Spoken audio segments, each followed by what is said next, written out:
This is a video about how to solve a 2x2 Rubik's Cube using the beginner's method. This video does assume you already know how to solve a 3x3 Rubik's Cube using the beginner's method because you use all the same algorithms that you do use to solve a 3x3, and I'm not going to go over them very slowly.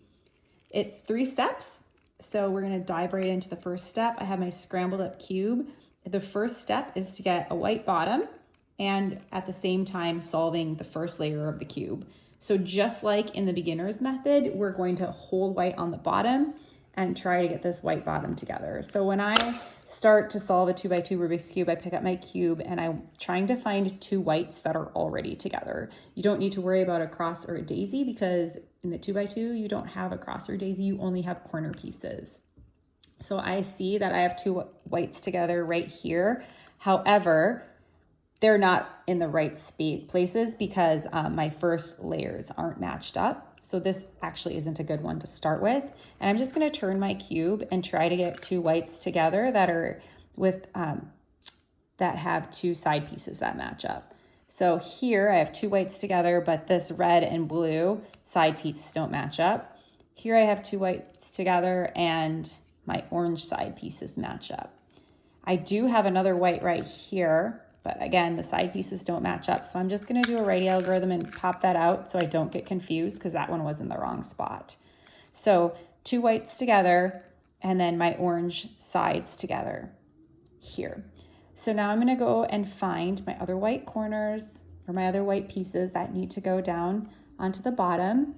And I'm just gonna do righty and lefty algorithms to get them there, making sure that I orient my corners. So here's a white piece and it's red and blue.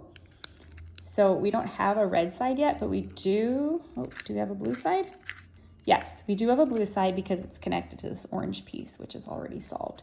So I know that this blue is going to go here because again, this blue side is already connected to the orange side. And just like with the beginner's method, I'm holding white on the bottom. I'm turning the white so I can't see it. My white piece is on the left side, so I'm just gonna do a lefty algorithm. And there we go. It's right here. Blue is now matched up. Orange was already matched up.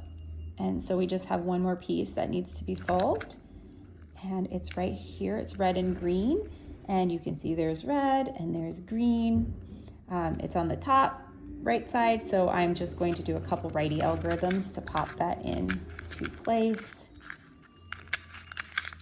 Okay, so now I have a totally white bottom. And my first layer is solved. Red, green, orange, and blue. The next step is to get my yellow corners oriented in the right spots.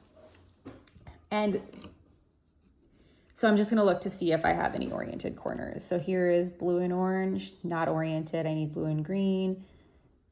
Blue and red, nope, red and green. Orange and green, nope, not oriented, and not oriented.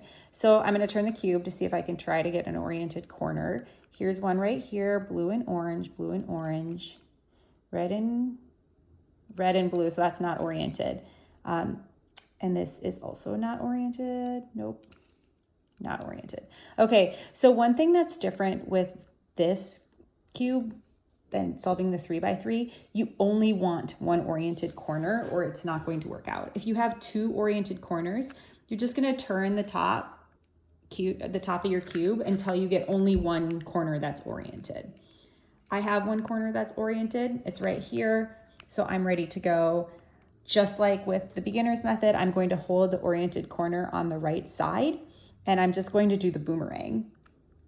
So again, this is the boomerang. I'm assuming you already know how to do this algorithm. If you don't, you can copy it down. U, R, U prime, L, U, R prime, U prime, L prime. Okay, now let's check to see if our corners are oriented. Green and orange, yes. Yes, oriented. Blue and red, oriented. And orange and blue, yes, oriented.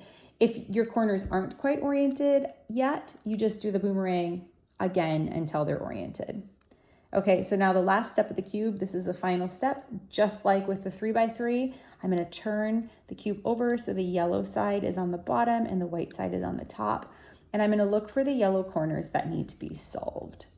So here's a yellow corner that needs to be solved right here. And I'm just gonna put it on the right side and do righty algorithms, holding the white on top and yellow on the bottom until it goes into place. Okay, and there it is in place. And just like the 3x3, I'm not gonna move the cube, I'm just gonna turn the bottom layer until I find another yellow corner that needs to be solved. It's right here. Do a righty algorithm. It's up here now, it's still not quite solved, so another righty algorithm. Now it's on the bottom, still not solved, another righty algorithm. Okay, now it's right here. One final righty algorithm will solve it.